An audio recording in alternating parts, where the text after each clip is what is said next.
Fishing in the fall is one of my favorite times. You know, the leaves are changing, temps are getting cooler, and the bass are biting. The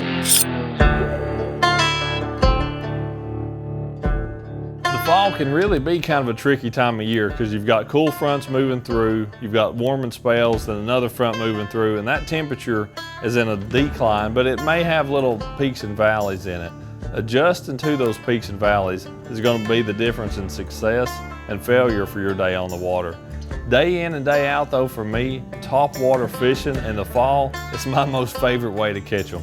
There's always times where you'll catch them better cranking, you may catch them better on a jig, those type of things, but the biggest key, regardless of what part of the country you're in, when you're fall fishing for bass, is the presence of bait fish. These fish are preparing for winter, preparing for that big cool down that's coming in the next few months, and they're going to be feeding up this time of year. So being able to gorge themselves on bait fish in my part of the country, namely that's shad.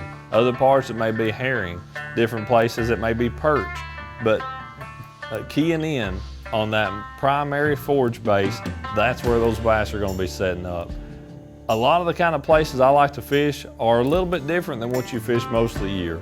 You know, a lot of times throughout the season, you want to fish places where there's a fairly drastic depth change, you know, where the water may go from 2 to 10 feet or from 15 to 30 feet.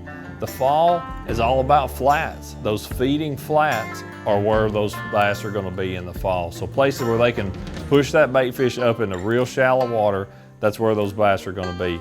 You know, if there's cover on those, whether it's docks, it's grass, it's isolated wood, those are going to be the places you really want to target.